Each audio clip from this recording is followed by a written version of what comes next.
Imagina esto. Es una noche tormentosa en el año 1774, en las orillas brumosas del lago de Catemaco, en Veracruz. La lluvia azota las chozas de adobe y palma como si el cielo mismo estuviera furioso. En el centro del pueblo, una mujer indígena, con el rostro marcado por años de secretos y hierbas curativas, es arrastrada por soldados coloniales. Sus manos están atadas con gruesas sogas, y mientras la empujan hacia la plaza, ella murmura palabras antiguas en náhuatl, palabras que hacen que los guardias se santigüen aterrorizados. La llaman bruja, dicen que ha hecho pactos con el diablo, que ha envenenado pozos y causado plagas. La multitud se agolpa, algunos con miedo, otros con odio. Las antorchas iluminan su rostro sereno, casi desafiante. Y justo cuando el verdugo levanta la tea para encender la hoguera, ella sonríe, porque sabe que su magia no morirá con ella. Bienvenidos a uno de los capítulos más oscuros y fascinantes de la historia mexicana, los juicios de brujas en Catemaco. Un lugar que desde tiempos prehispánicos ha sido sinónimo de misticismo, de chamanes y espíritus del lago, pero que en los siglos XVIII y XIX se convirtió en escenario de terror puro, con acusaciones, torturas y ejecuciones ordenadas por las autoridades coloniales. Hoy te voy a llevar de la mano por esta historia real, basada en registros históricos y folclore que aún resuena en las nieblas de Veracruz. Prepárate, porque lo que vas a oír te va a erizar la piel. Para entender cómo Catemaco llegó a ser conocido como la tierra de los brujos, tenemos que retroceder mucho más allá de la colonia española. Este rincón de Veracruz, enclavado en la región de los Tuxtlas, rodeado por volcanes dormidos y una laguna que parece un espejo encantado, ya era sagrado para los antiguos pueblos indígenas. Los olmecas, hace más de 3000 años, dejaron huellas de rituales misteriosos en estas tierras, pero fueron los nahuas, los antepasados de los aztecas, quienes realmente lo marcaron como un centro de poder espiritual. En náhuatl, Catemaco significa casas quemadas, quizás por alguna erupción antigua del volcán San Martín, o tal vez por leyendas de sacrificios donde las chozas ardían en ofrendas a los dioses. Aquí, los chamanes, conocidos como brujos o curanderos, eran respetados como intermediarios entre el mundo de los vivos y los espíritus. Usaban plantas del bosque tropical, copal para incienso, hierbas alucinógenas como el toloache o el peyote para curar enfermedades, predecir el futuro o incluso transformarse en animales. Eran los nahuales, hombres y mujeres que, según la creencia, podían convertirse en jaguares o aves para viajar por la noche. El lago mismo era el corazón de todo. Sus aguas quietas, rodeadas de selva espesa donde monos aulladores gritan al amanecer y garzas surcan el cielo, se decía que guardaban energías ancestrales. Los chamanes realizaban rituales en sus orillas, ofrendas de flores, sangre de animales, cantos para invocar a Chalchiutlicue, la diosa del agua,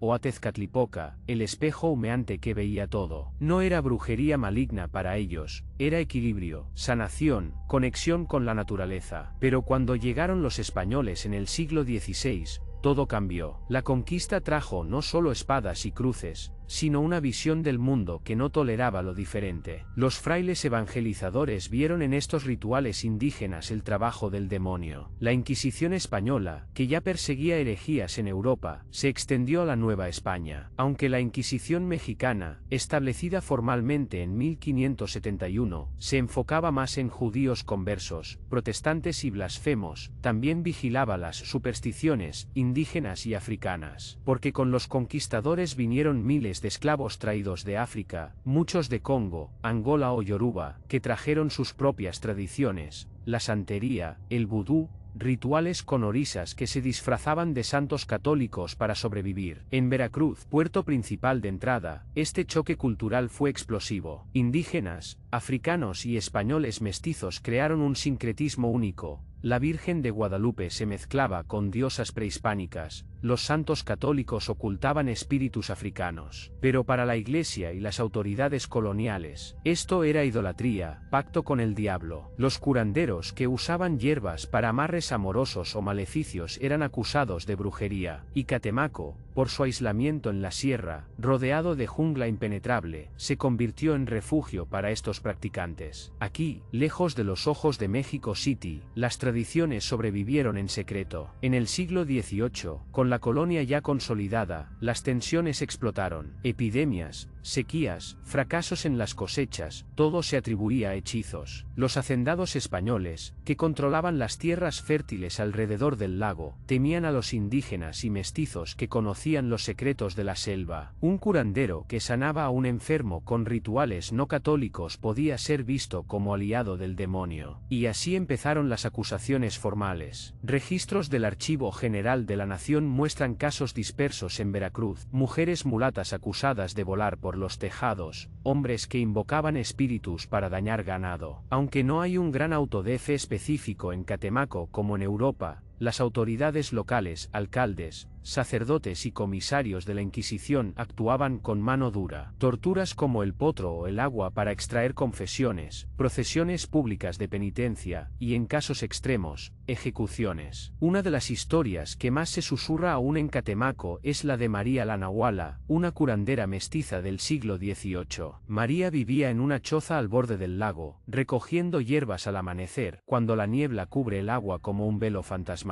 Era conocida por sus limpias, pasaba huevos por el cuerpo de los enfermos, quemaba copal mientras rezaba a la Virgen, pero también a antiguos dioses. Curaba el mal de ojo, preparaba amuletos para el amor, y se decía que podía transformarse en tecolote para espiar a sus enemigos. Todo iba bien hasta que una sequía azotó las haciendas. El ganado moría, los ríos se secaban. Un poderoso terrateniente español, Don Rodrigo de Alcántara, perdió fortunas, y alguien susurró que María había sido vista bailando desnuda bajo la luna llena, invocando espíritus para vengarse de él, porque años antes había despojado a su familia de tierras. La acusación fue rápida. Soldados llegaron de noche, rompiendo la puerta de su choza. Encontraron huesos de animales, hierbas secas, un altar con figuras talladas que parecían demonios. María fue llevada a la cárcel improvisada en San Andrés Tuxtla, el pueblo cercano. Allí, bajo la luz parpadeante de velas, el comisario de la Inquisición la interrogó. ¿Has pactado con el diablo?, le preguntaban. Ella negaba, pero el miedo en el pueblo era contagioso. Vecinos que ella había curado ahora testificaban en contra. La vi volar sobre el lago.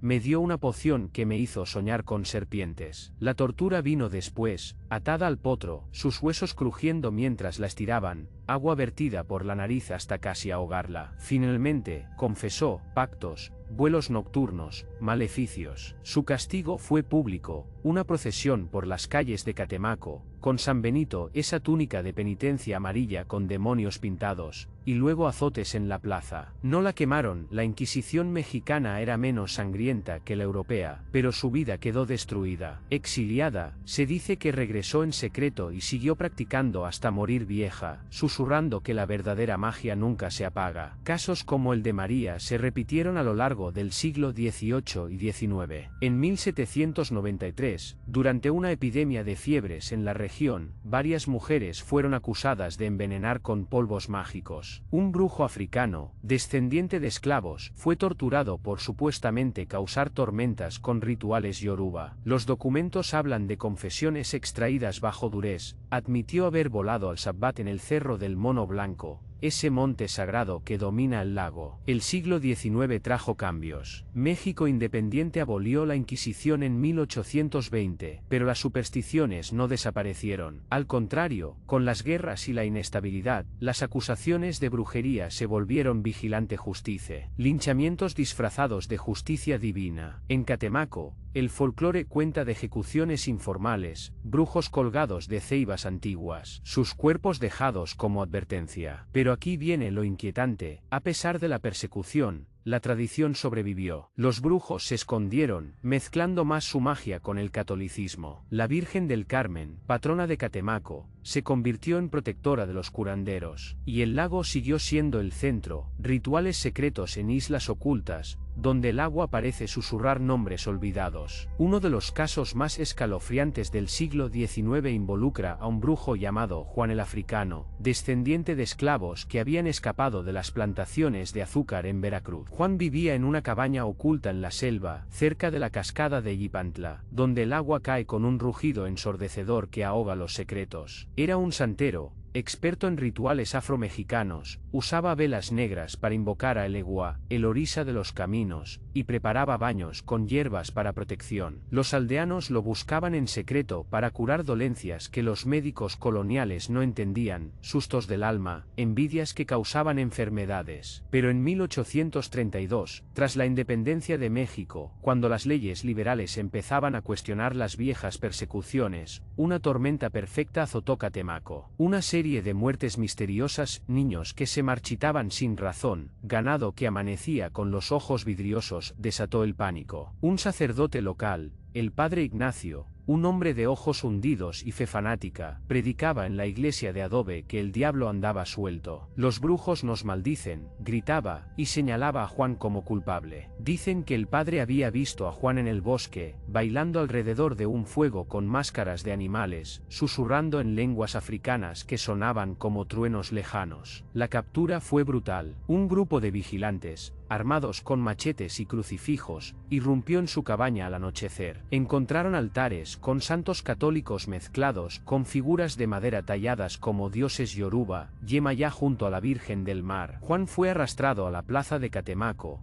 donde la multitud lo abucheaba. Sin la inquisición formal, el juicio fue improvisado. El alcalde, un mestizo ambicioso, lo interrogó bajo la sombra de una ceiba centenaria, cuyo tronco retorcido parecía brazos extendidos en súplica. ¿Has causado estas muertes con tus hechizos?, le preguntaron. Juan, con cadenas en las muñecas, respondió con voz calmada, solo curo lo que el mundo rompe. Mis espíritus protegen, no destruyen. Pero los testigos, coaccionados por el miedo, contaron historias exageradas. Lo vi convertirse en jaguar y devorar almas, sus pócimas envenenan el aire. La tortura no era oficial, pero en la celda húmeda de la cárcel local, le quemaron los pies con brasas para que confesara. Gritó, pero sus palabras eran rezos: orisas, protéganme. Finalmente, lo condenaron. En una mañana nublada de 1833, lo llevaron al centro de la plaza. No hubo hoguera, las leyes nuevas lo prohibían, pero lo ahorcaron de la ceiba. Su cuerpo se balanceó con el viento, mientras los cuervos graznaban desde las ramas. La multitud, entre llantos y suspiros de alivio, vio cómo su sangre goteaba al suelo, y algunos juraron que el lago se agitó esa noche, como si llorara. Historias como la de Juan no eran aisladas. Los archivos históricos de Veracruz, como los del Archivo Histórico de San Andrés Tuxtla, documentan al menos una docena de casos similares entre 1700 y 1900. En 1765, una bruja llamada Petra la Mulata fue acusada de mal de ojo contra un capitán español. La torturaron con el estrapado, atada por las muñecas y levantada en polea, sus hombros dislocados crujiendo como ramas secas. Confesó haber volado al Cerro del Vigía para reunirse con otras brujas en sabbats, donde bailaban con demonios cornudos. Estos sabbats, inspirados en leyendas europeas pero teñidos de folclore local, eran el terror de los colonos. Se imaginaban orgías bajo la luna, con brujos transformados en animales, bebiendo sangre y planeando plagas. En realidad, eran reuniones secretas de curanderos para compartir conocimiento, cantos alrededor de fogatas, danzas para invocar lluvia, pero la paranoia los convertía en pesadillas. El clímax de este horror llegó a finales del siglo XIX. Durante la era porfirista, cuando México se modernizaba pero las zonas rurales como Catemaco seguían ancladas en el pasado. En 1887, una ola de acusaciones estalló por una epidemia de cólera. Familias enteras morían,